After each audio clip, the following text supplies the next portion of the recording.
The second pearl. What is real?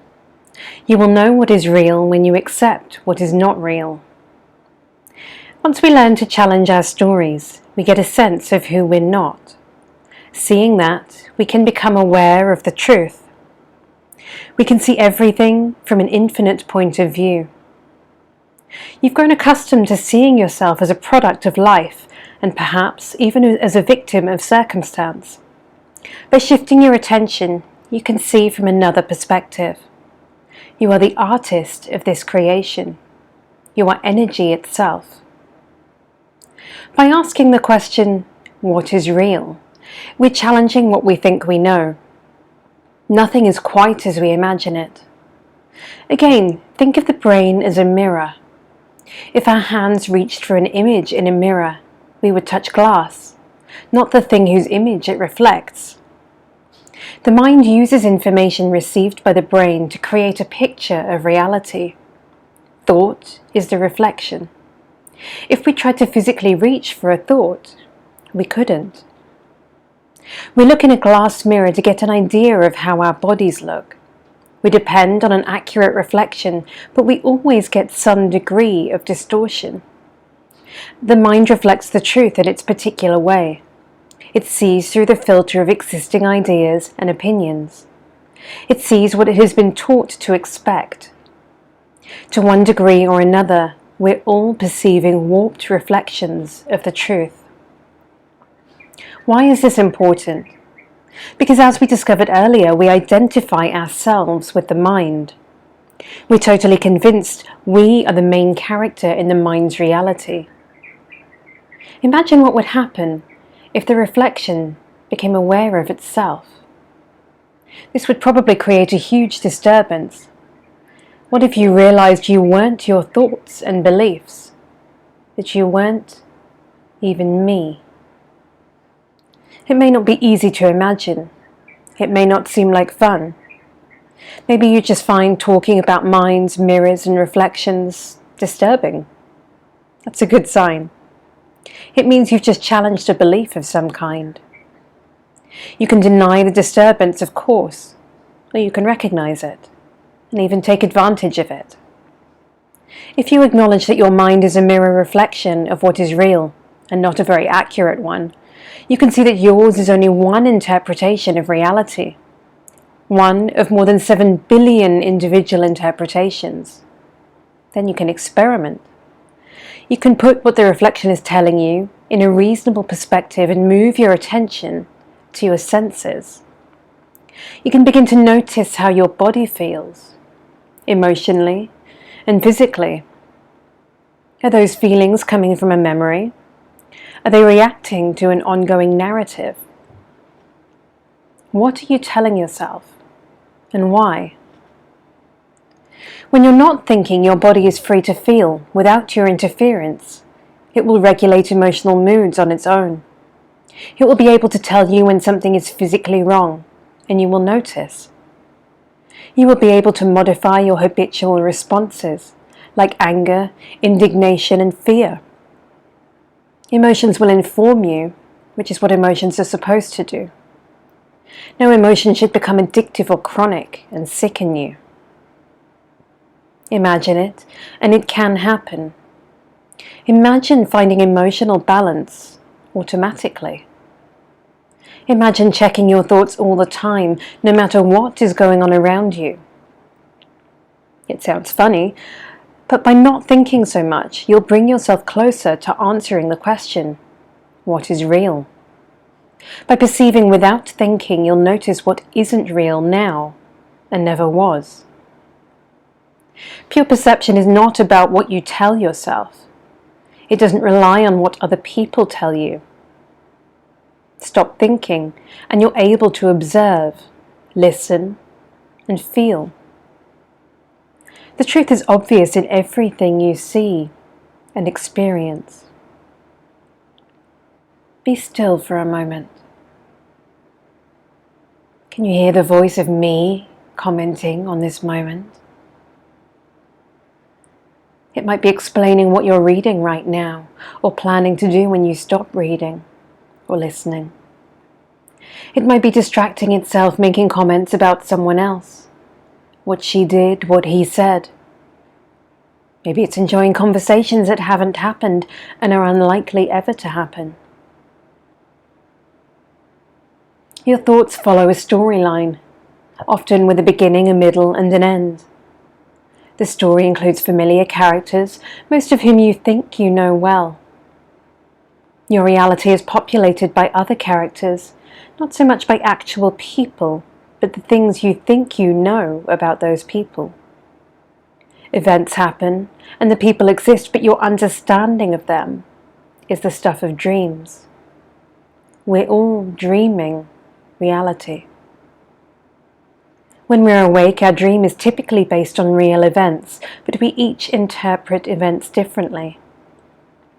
We see and hear things according to our particular beliefs and assumptions. As we've seen, everyone believes the president, no matter what he or she is saying, and we all obey laws that exist within our own personal reality. Asleep, we're still dreaming, but the laws are different, if laws exist at all. The law of gravity may not exist in our sleeping dreams. The laws of physics are ignored, and basic logic becomes irrelevant. Our waking dream follows physical laws and social and civic laws, but sleeping dreams happily ignore them. Either way, we're dreaming. We are all making distinct and separate impressions of this moment, wherever we are and whatever we are doing. The moment is real, but we're telling our own story about it. This is the wonderful magic of the human mind, to turn real things into symbols and impressions. But we shouldn't forget that the body responds emotionally to our kind of magic. The waking dream can be mastered just as we can alter the course of our nighttime dreaming. We can remind ourselves before falling asleep to wake up in the middle of a recurring nightmare. We can leave clues to pinch ourselves or to challenge threatening characters in a sleeping dream. The same is true of our waking life. It's simple enough to remind ourselves that we're dreaming all the time, even as we go through an ordinary day. Other people are dreaming too, and their reality is based on what they think is true. It has nothing to do with us, unless we agree that it does. Everyone has the power to steer their reality in a new direction. Everyone has a chance to alter its message. We created the idea of ourselves by listening to the opinions of people closest to us. They told us the version of who we are. We can't change the way other people perceive us, and it's not important to try. We can, however, take charge of our own dream. At any point, we can modify the reflection so that it will better reflect the truth. We can stop assuming we know better than anyone else and to start to ask questions. We can stop insisting that we're right. It's not a sign of weakness to surrender the need to know. We can even question our own knowledge. We can disregard our own advice and trust life more. We can alter the face of me. By adopting energy's point of view, we let go of our small obsessions. By seeing beyond our own concerns, we can appreciate the infinite landscape. Each of us is pure energy caught up in the dream of matter. We assume we know who we are. We assume we can discern what is real. We believe all our assumptions are true until we start to doubt. That's the first step of answering what is real. Our sense of reality starts to shift when we question what we believe. Life under tyranny. There is only one truth: energy. Energy is the force that creates and sustains the universe. We use different words for it: life, truth, intent, love, they all point to the same thing. Energy is life. Matter is a copy of life. It is a copy of truth. The mind is a reflection of that truth, and like the painting that we mentioned, it offers many clues about the artist. Our impression of reality is changing constantly. In that sense, there's no solid ground under our feet. Reality isn't what we imagine in this moment. In fact, reality isn't what it seemed to be a minute ago. It will be something else a minute from now and an hour from now, and it won't stop changing. We'd like to think it's fixed, solid. We'd like our impression of reality to be everyone's impression.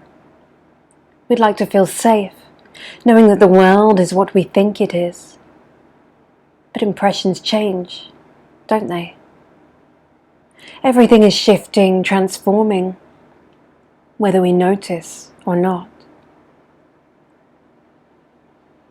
The main character is also shifting constantly.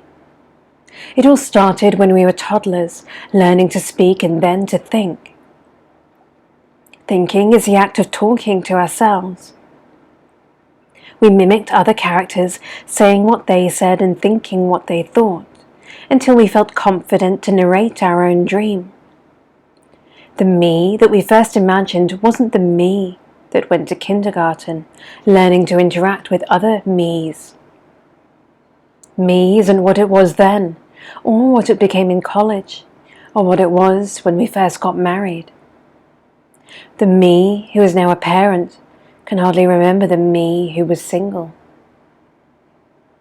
The person we think we are has changed over the years as we accumulated experiences and processed new information. It has acted selfishly and generously. It has been reckless and it has been responsible. It has been an unreliable caretaker for the physical body as well as a devoted one. The characteristics of me are changing constantly. As me changes, so does its impression of reality.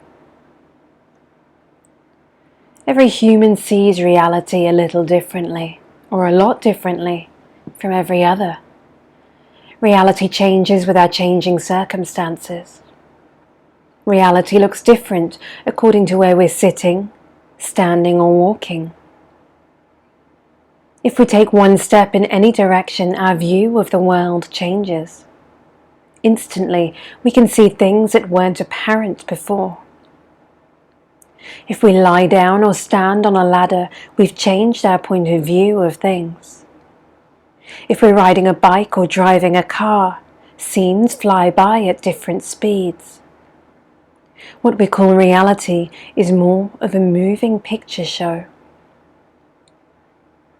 Change the country, language, or culture, and our sense of reality gets a shock. Nothing smells the same or sounds the same. No one talks like us. Our smallest routines are disrupted. People everywhere find ways to feed and shelter themselves, but their ways are distinct. They raise children and provide for their families, but the rules change with the scenery. Reality's landscape is constantly evolving. If we're okay with this, we can start to wake up and pay attention. If we experience a traumatic event, we get jolted out of our normal perceptions and the world is suddenly not the same. It may never be the same. A car accident or the loss of a loved one makes existence feel threatening and unpredictable. In a crisis, the mind stops its narrative and isn't sure how to pick it up again. Time slows, speeds up, or becomes irrelevant. Why does tragedy have this effect on us? Tragedy creates changes that seem too big for the mind to accept.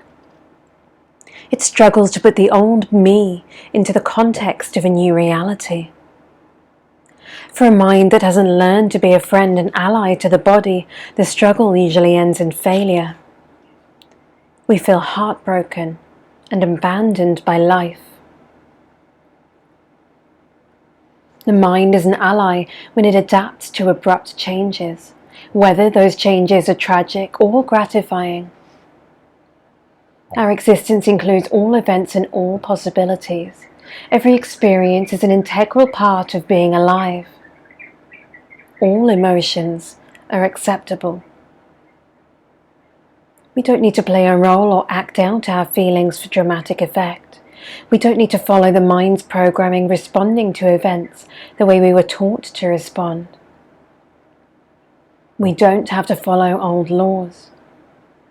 At any time, in any situation, we can experience events from the perspective of life itself. The law of life, we can say, is to create and never stop creating. Transformation is life's chief characteristic. Life has no me. It doesn't feel victimized and it never casts blame. In the infinite picture, there is no judge. Life makes no judgments. From life's point of view, there are no crimes or penalties, only transformations. Energy transforms, but it never stops. It is everywhere. It is infinite, and it is eternal. We know that. But we don't know ourselves as energy. We see ourselves as separate from it, and consequently, separate from the truth. We live in a world of rules and rarely gaze beyond that world. Those rules become irrelevant when we sleep, but fall back into place as soon as the mind wakes up, almost as soon.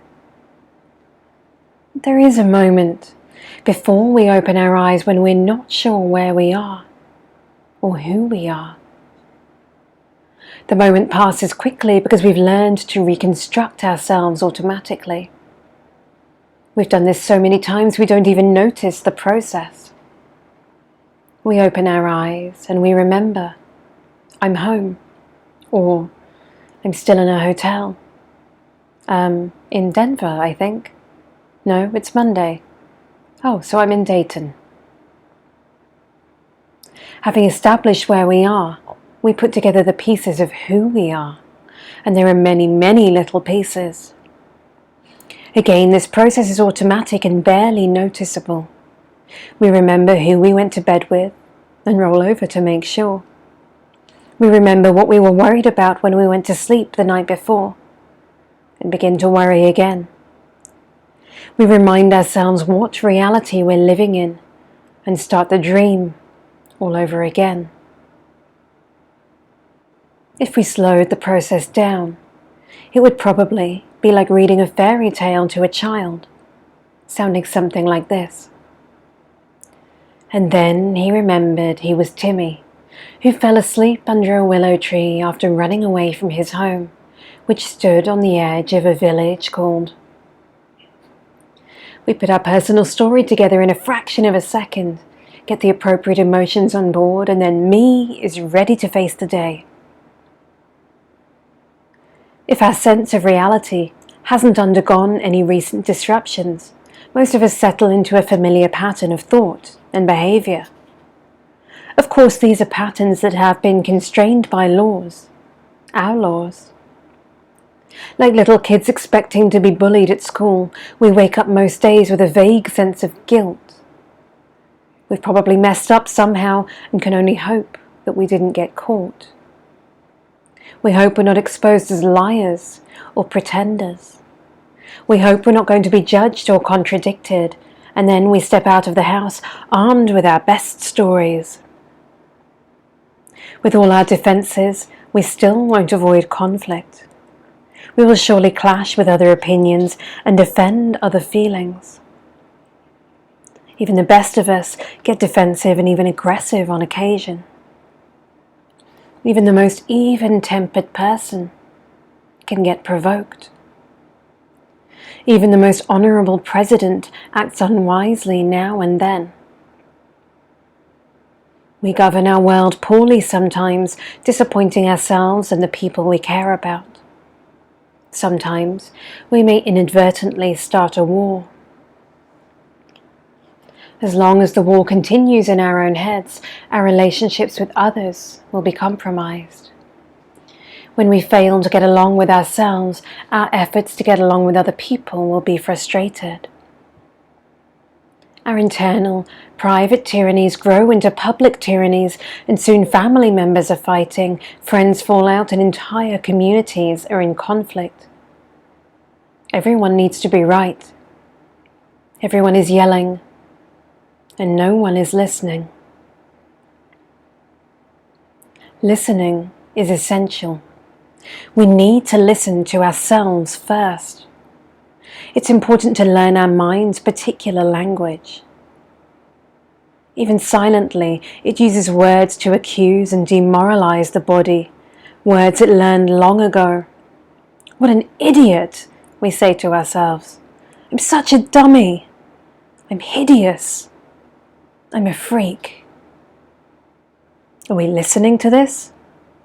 The disrespect is clear, and it will be reflected in the way that other people speak to us. If we listen, we can change the way we communicate with ourselves. We can base even this relationship on respect. Where is the compassion we're naturally inclined to give a friend, a child, or a favorite pet? It's there, of course, but we never learn to treat our own bodies as well as we would a pet dog or cat. We can just as easily choose to say these things to ourselves like, "Come on, you're amazing, but right now you're just tired." We can follow a curse with an apology, telling the body we're sorry for the insult. We can laugh at ourselves with affection. It's not so hard to learn the language of respect. We can be patient with our blunders. "Man, I really love you," we can say out loud.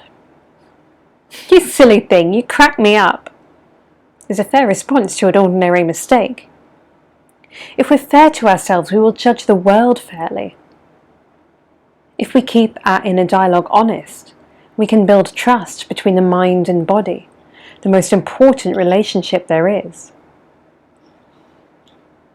As you've begun to see, we rule ourselves in ways we don't notice. The body notices, however, and responds to our tyrannies the way it would respond to physical threats. It responds to toxic thoughts the way it might respond to a virus. It fights the invasion and often loses, even if we don't notice.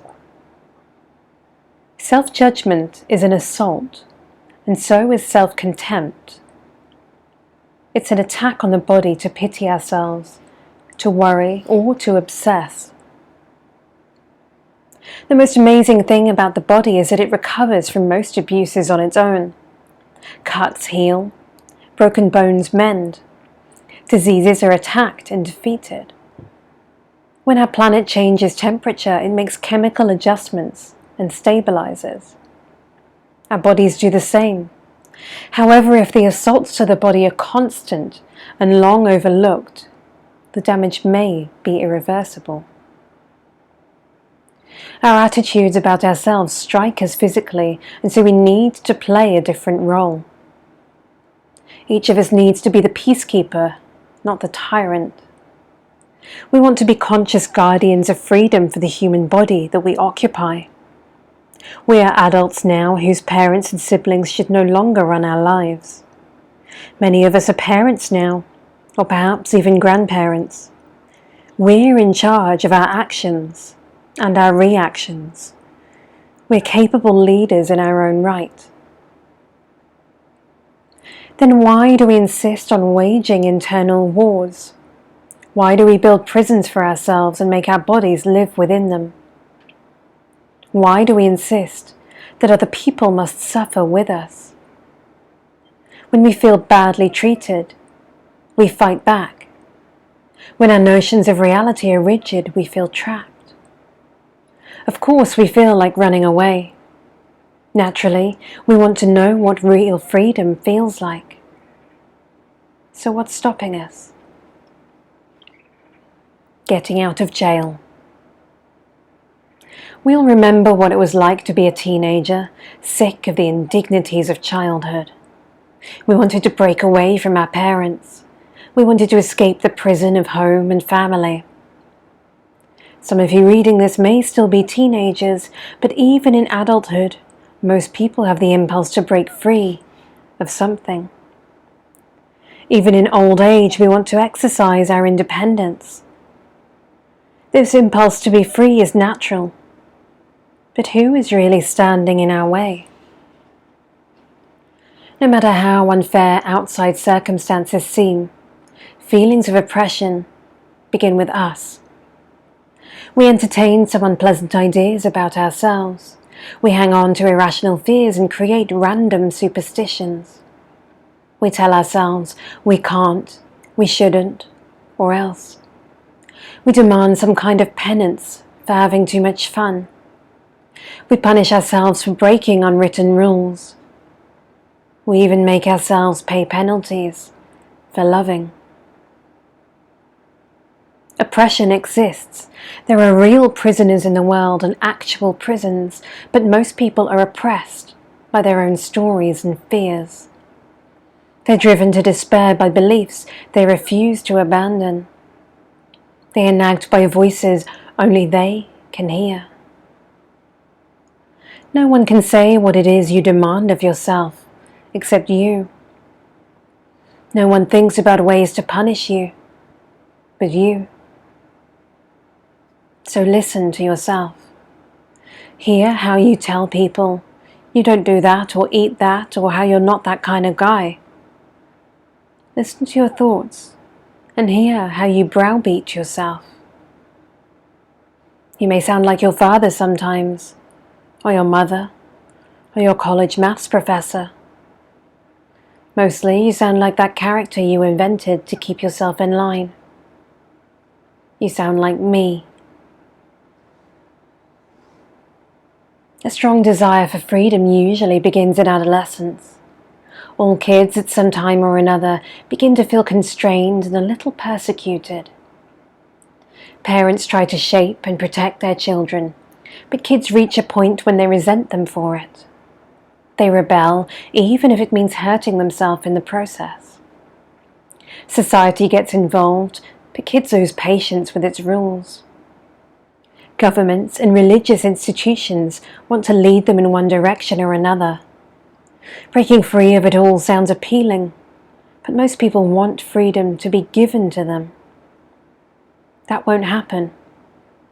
The freedom that really counts is the freedom we grant ourselves. Tyranny starts with us and with that little government in our heads. Who makes the rules? Who enforces them? Who can rewrite those rules? The president can, the aware executive that we want to be. We can each repeal our own laws and reform our own personal justice system. We can break free of jail anytime. As you've probably figured out by now, me can become a better decision maker. Me can become a better administrator. Or me can step aside and become a friend. If the desire is there, me can be a diplomat and a peacemaker.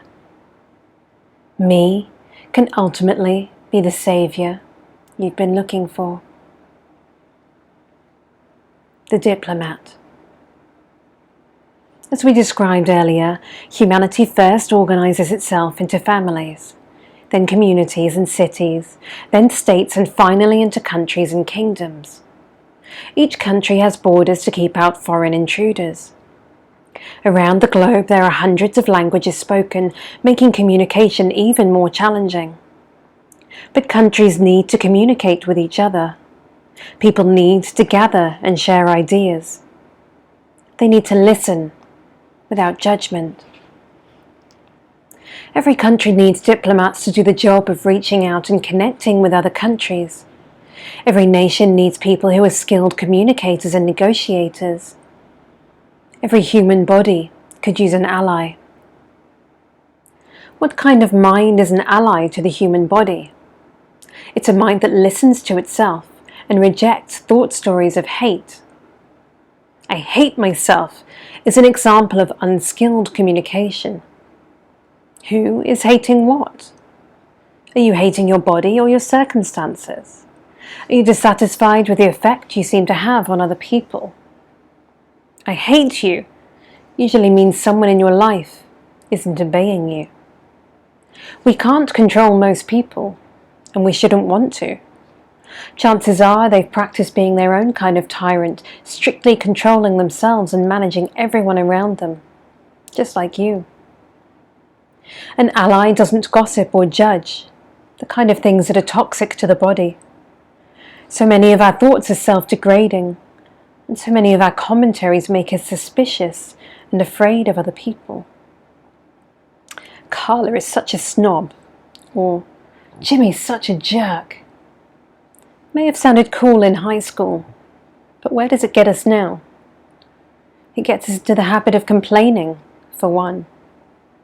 How can a body be happy and confident in an environment of prejudice and disgust?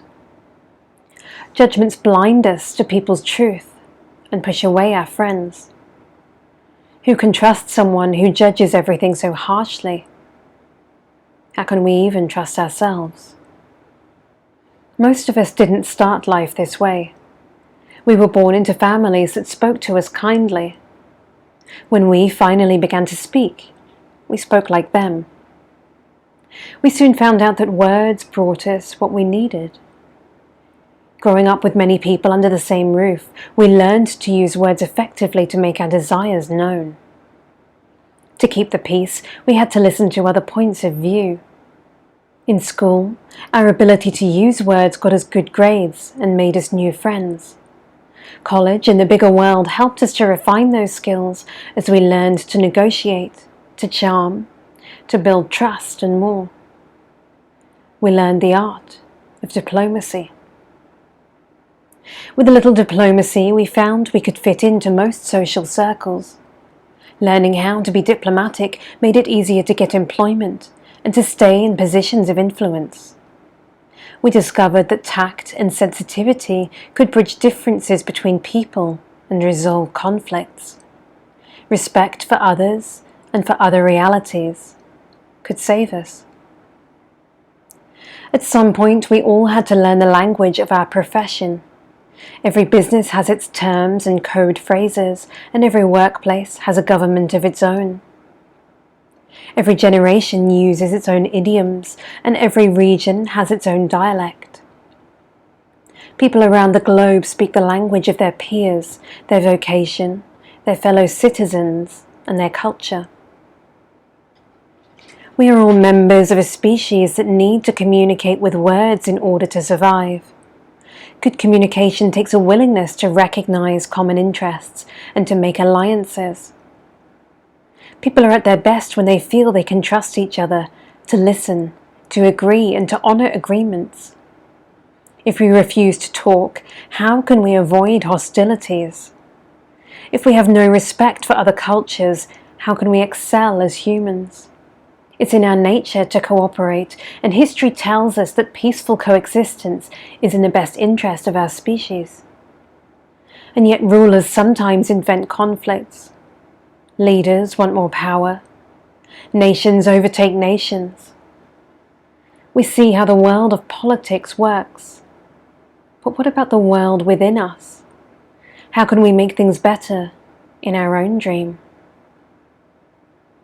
Our body wants the company of other bodies, but our mind, our internal government, often has a different agenda.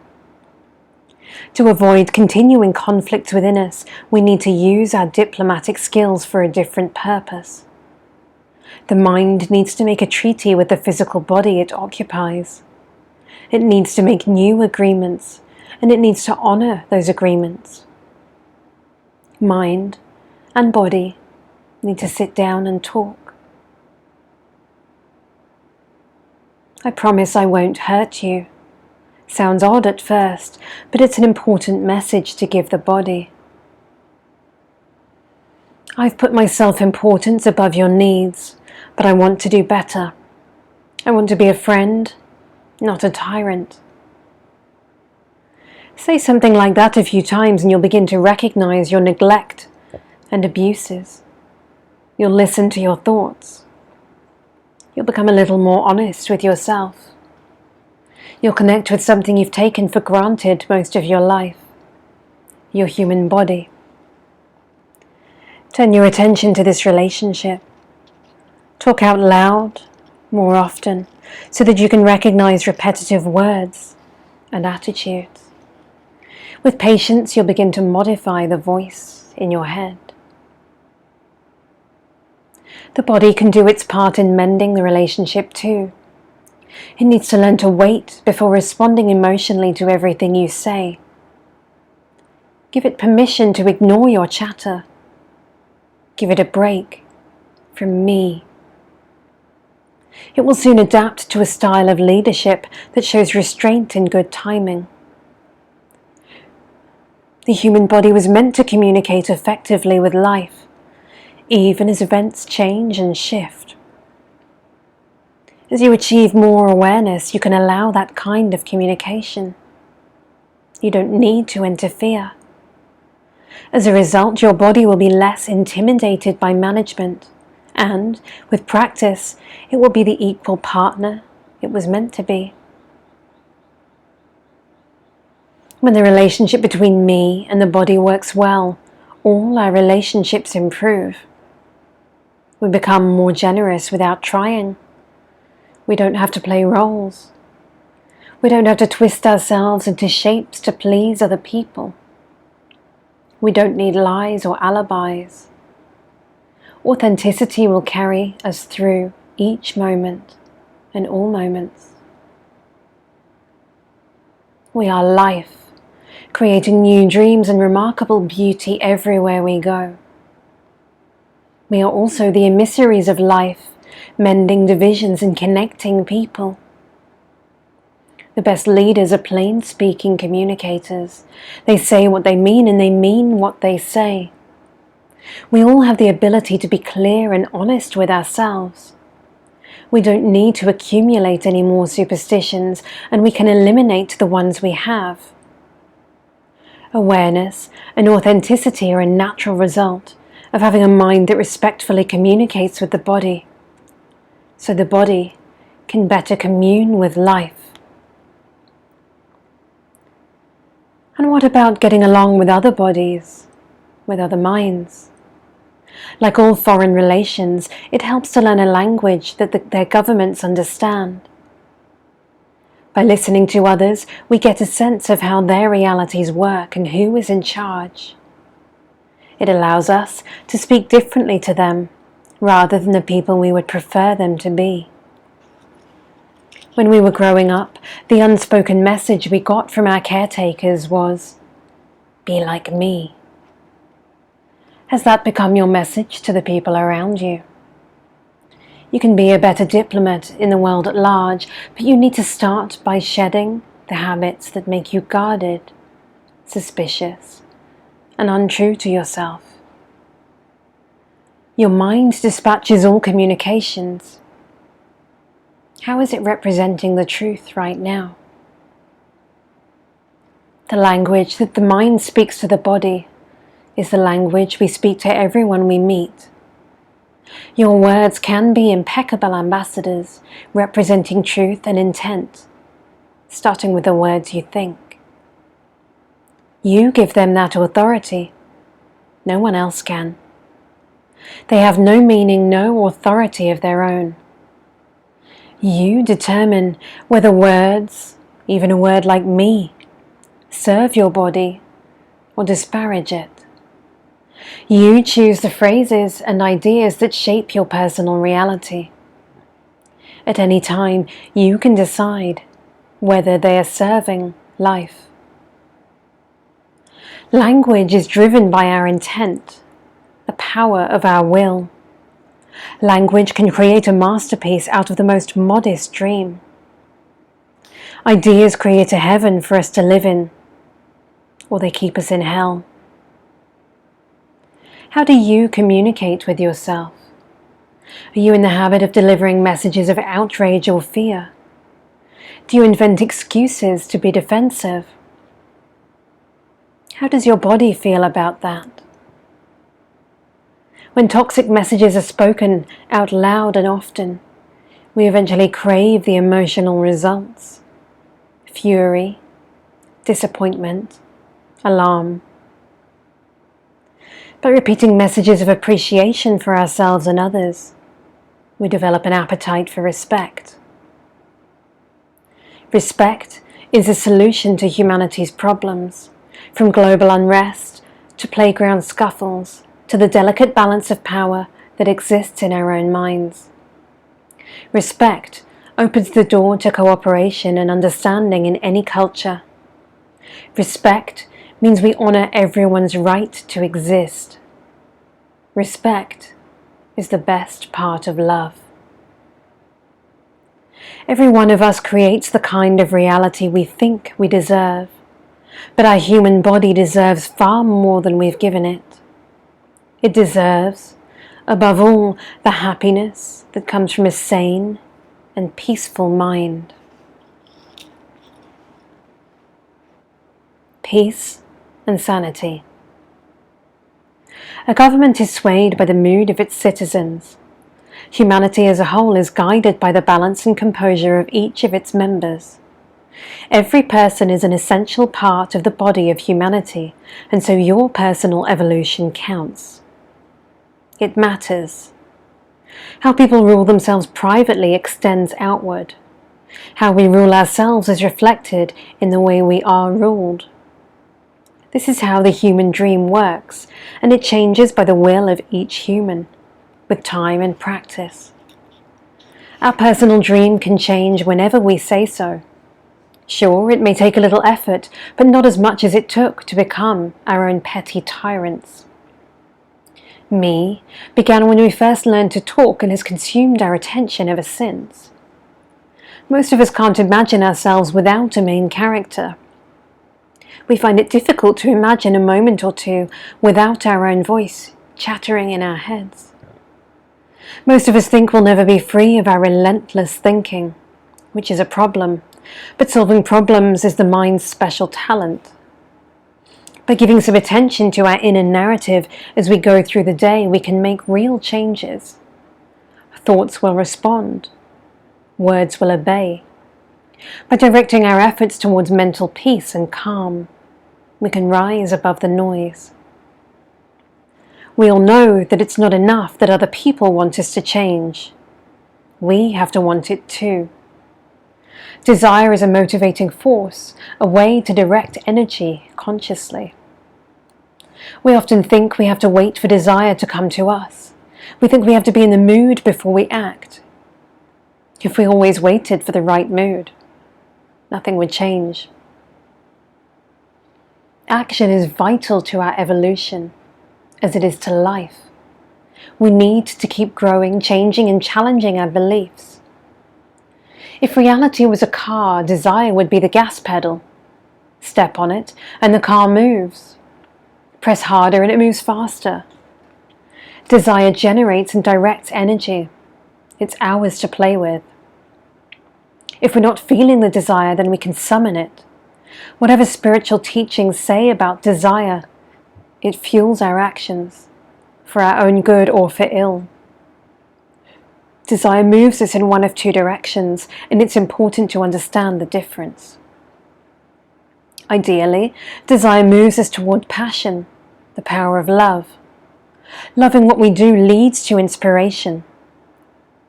Events won't always yield to our desires, but if obstacles slow us down, we can change course.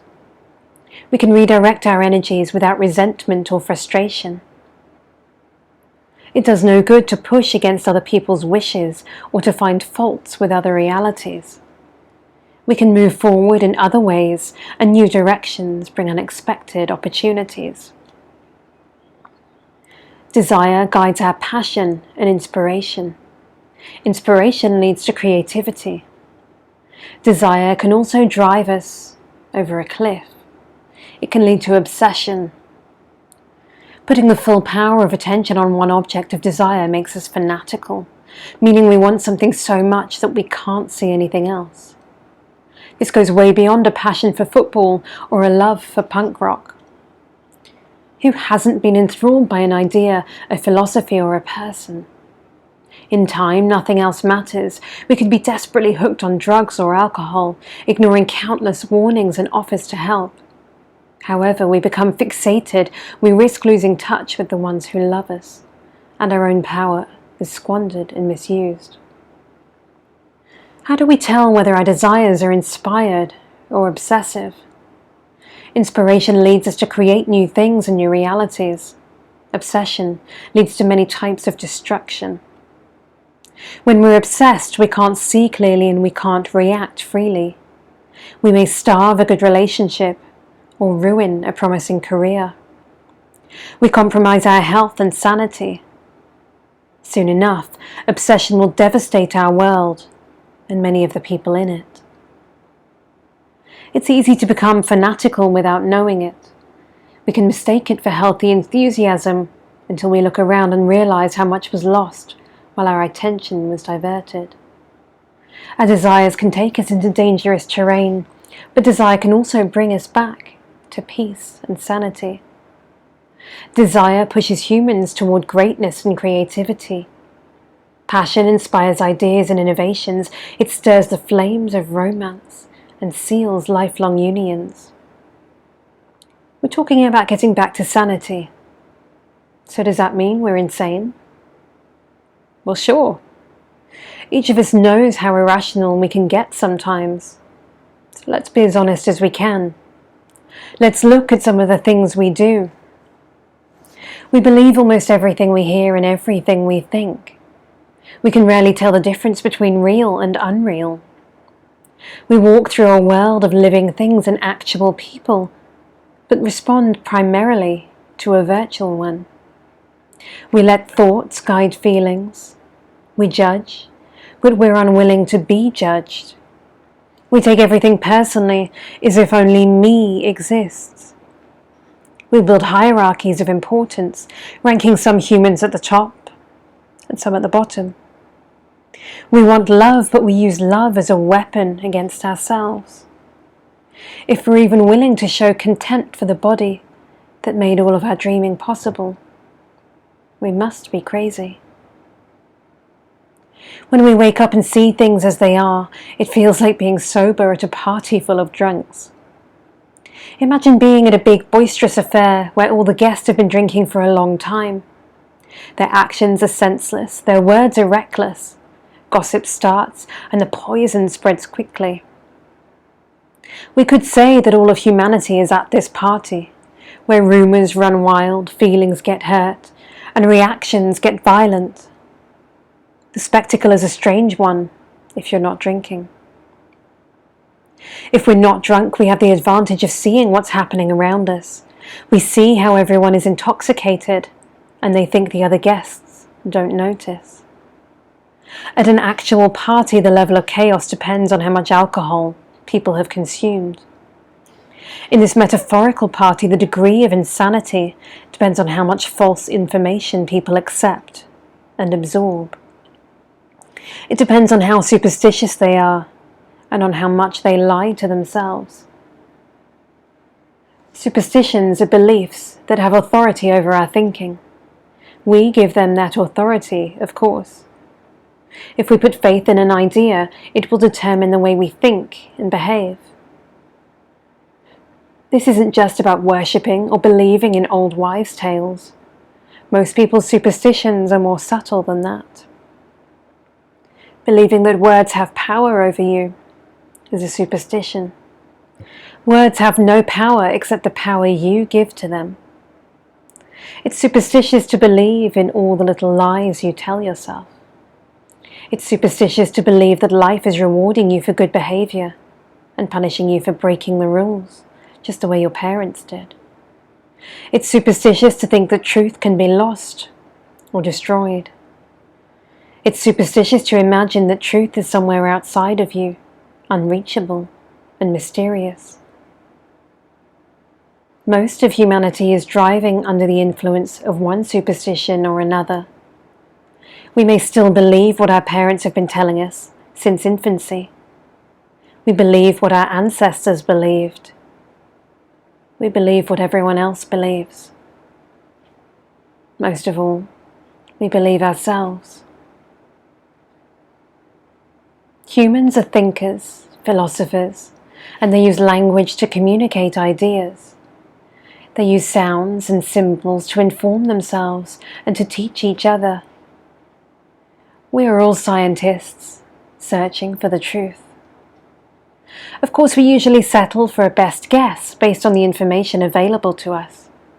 We give power to our assumptions and let fear control and even intoxicate us.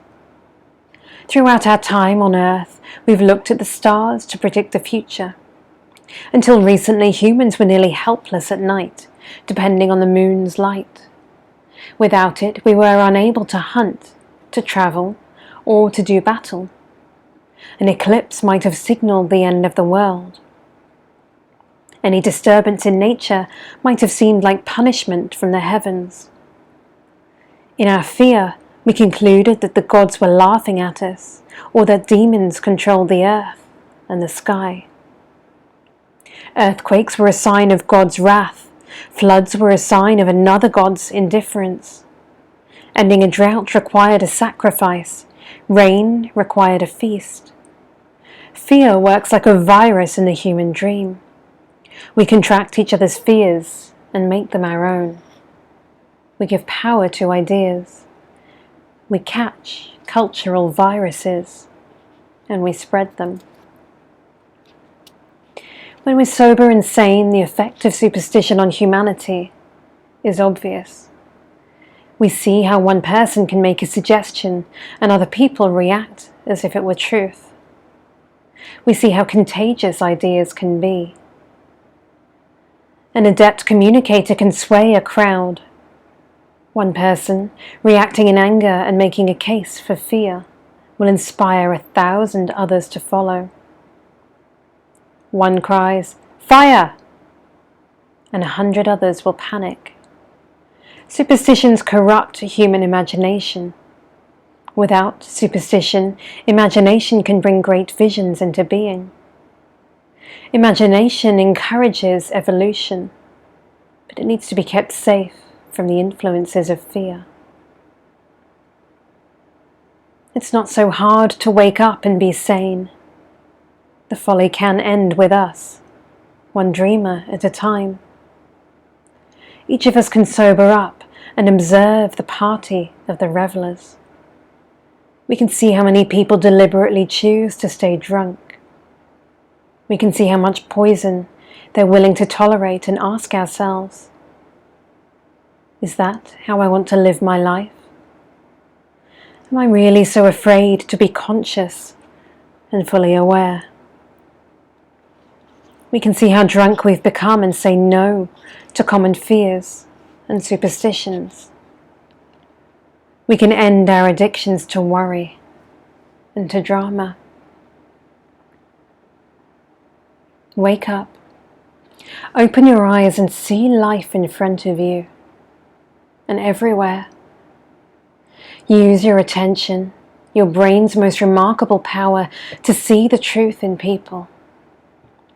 See beyond the drunkards with all their opinions and phobias, even if one of those drunkards is you. Maybe you're the drama queen, the critic, or the cynic. See beyond your own stories, your thoughts and your assumptions. Instead of sedating yourself to keep from hearing the noise, listen, pay attention, observe. Say no to the thoughts that make you crazy. Say no to a runaway narrative. The storyteller is someone you invented, accustomed to saying the same old things, the same old way. Say no to that voice in your head. See fear for what it typically is, the body's response to me. Most of us spend our lives running from our own voice. We run from our thoughts because we believe them. They scare us, they defame us, and still we believe them. Use your senses and bypass thinking altogether. Play with life the way you used to, before there was a government operating in you. Back before there were laws, penalties, and a president to answer to. Quiet down and open up emotionally. Let life play with you. Then you might be ready to accept the truth about love.